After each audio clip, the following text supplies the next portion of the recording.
want to talk about about the basic office setup and kind of what your computer does on the inside and the reason it needs these peripherals that you see here. So first off, I've got a list I hand out to everybody here. And let's start here with desktop computers and monitors. I recommend Lenovo and Dell, and the reason is they have 3-year warranty and 3-year on site typically. If you get box store ones, usually 1-year warranty, you have to buy extra ones on that. What's important in the computer is not the processing necessarily, because they're always going to be AMD or Intel. These things never fail. But what does fail is the motherboard. And depending on the brand, the quality can vary quite a bit on it. I've had clients with old, like London Drugs computers, for instance, that had really cheap boards. They last maybe 2-3 years and die. So it makes a huge difference. This is what ties the processor into the memory, the hard drive, everything else is what all the data goes through. So it's very important. And if parts in this fail, the computer basically fails. Pass it around if you want to look at it. So one of the first things that's kind of critical with computers is you don't want to have your data lost, because I can replace this hardware. It's something I don't really want to do, but if I have to, I can, but I can't replace the data. And that's why I'm always adamant in my talks about having backups properly, having power supplies, and having antivirus on it. So just a little demonstration here. One of the things we talk about is uninterruptible power supply, next to the list.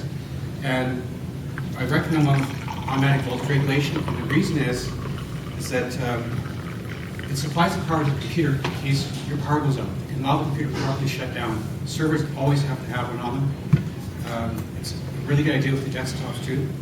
And the reason this happens is if this is your computer, this is, let's say, your RAM memory, and this is your hard drive, and you have the power on, it's writing information to the hard drive, and also when the power goes off, that's what happens to your data.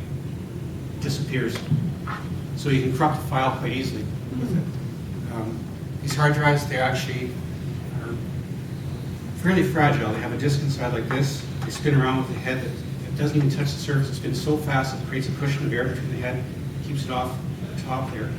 If that head crashes and touches, it'll destroy the disk. But what's more important is if it's writing the data to the hard drive and the power fails, it can lose that data in the process. And it's just a piece of aluminum with metal on both sides.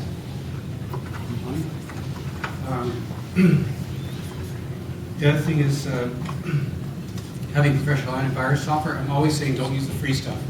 What people realize is that no one's going to work for free. They don't really want to give out the free stuff, so they want you to upgrade to it. AVG is one of the most popular ones, and ones that usually take the viruses off computers with. And I just don't get it, because instead of spending like $35, $50 a year on any virus, I get paid $150 to come in and take the virus off to it. And that's something that's, sometimes the data can be lost at that time. But one of the things that the free one does is it doesn't scan anything you download. So JPEGs, music files, anything you download doesn't get scanned. But if you get the paid one, it does. And that's the way these free ones work. They limit themselves in what they do for you, so make you upgrade to a better one. I particularly recommend Norton, and the reason for that is the government, all the agencies use it. And since they're a large corporation, the virus is out there, they catch it right away, and they have the definitions to fix it. The smaller guys, they tend to take longer to do that, so it doesn't work as well. The other thing is having a network storage drive. This is an example one. 2 hard drives go inside here, and when your data gets backed up, it's backed up to both drives simultaneously. If one drive fails in this, the other one keeps going. You can just keep running the system, put in drive in, keep working on it. Servers work the same way. That way your backup isn't messed up, and you back up to it continuously. Now, the way that backups work, you have good backup software, is that if you have your data will get backed up to different versions. So Monday you might back up the data. Tuesday we'll back up another version of it. So Wednesday, another version. Thursday, and then Friday. So now you have 5 versions here. If something goes wrong and your software gets infected, your computer. See, now that doesn't break good, does it? then let's say you don't find that virus in the first couple of days. Well, now what's happened is you've got 3 versions of these all infected here. But you can go back to version 4 or 5 and pull that data back. It's still good. It doesn't have the virus infected. If you're backing up with just one of these, flash drive or something simple, and just doing it manually, then you're only backing up one time. And that backup is now infected and you're hosed.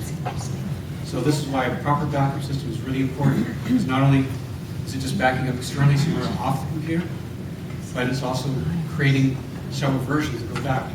I have some online software through a company that I typically use, and they do up to 30 revisions. So you can go back up 30 days or 30 different times, depending on how frequently you back it up. And for backup software, Arconis, Semantic are a couple of the largest ones. They're more corporate style. The Semantic one is a 5-user license only, so that's meant for larger systems on it. The other thing they do is what's called full image, and that's what I always recommend to people. You get a new laptop or something like that, it asks you to make recovery disks for it, and that's great. But after I do the recovery disk with all the software, it's going to take hours, is to create a full image on it. For instance, for XP to reload a computer, it takes 2 days. And it's not that it's 2 days of my straight time, but you have to install the Windows, you have to install 100 updates on it, all the drivers, the Office, the programs, restore all the data, and then create an image on it. So it takes a long time to do this. If you have a full disk recovery, it's basically just taking a snapshot of the whole entire hard drive. It can be done in an hour.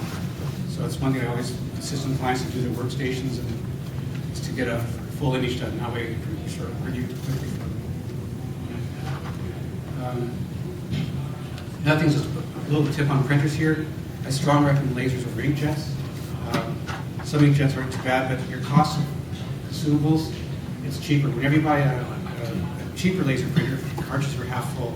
Same with inkjets. They're always half full. So they want you to turn around and go and buy the consumables. If you get typically a laser printer over $300, the cartridge will be full in it. And it'll cost you about half as much as laser printer at the time. So within 3 years, you pay for probably inkjet twice over, laser printer once. The other thing is routers. This is it's a Netgear ProSafe router. It's a lifetime warranty. It's got a built-in switch in it for less than $100. They work quite well. They have a faster processor, so it can handle the higher data streams. Your Soho routers, like these guys, they don't last that long. A year or so, they're dead. And the reason is they just try to do too much with them. They can't handle that much traffic through it, and they tend to fail. They tend to fail quite easily. Typically in a business, the router and the access point are separate. This is a access point, like for Wi-Fi that I would put in a hotel. They're more expensive units, around $300 for these guys, but they can fit in the ceiling to hide quite nicely. A small Soho router like that can handle maybe 5 or 6 connections. This can handle 32 simultaneously. So that's way more traffic. It's definitely worth it. It works pretty well. And that way, if the Wi-Fi dies on it, the router's not gone. Your network in the office is still working. And so this is why we try to keep these components separate. It's like having a multifunction fax machine. It's a great device, but if your printer and the thing goes, well then your scanner's gone, your fax is gone, everything's gone. So sometimes it's better to have these devices separate. You're not having everything filled at one time. This is ready? Wow, that went fast. Okay. Some of the things here, I got some tips here, and one is,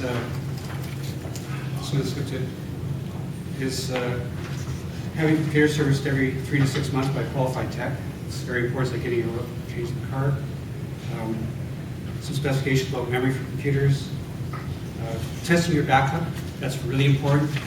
You know, if you have a backup system, it's great, but practical file, you've got to know how to do it. So test the weakness to make sure it's working. And that is keeping record documentation. It's one thing I do that I find that very few techs is having all your documents. That's the point. And it's basically keeping a list of passwords, network settings, everything like that. If you walk into the business and have something like that short time, it's much faster to get back to running again. And also getting a second opinion. You know, So you might have a tech in your office now, I think everything's working right, but a good referral for me is just coming in, having looked at the whole situation, making recommendations that continue working with your tech is fine, but at least have an outside opinion to same as looking at it. I've been doing this for about 20 years now. I had my store from 93 to 2002, so I've been in for a long time. And these are just a few of the products, by the way. I carry the Lenovo ones. They're business class. They have like antivirus screens, fast hard drives. I've had clients drop these on the floor. It doesn't even hurt them. So they're built tough. They're built to last. I like the ammo.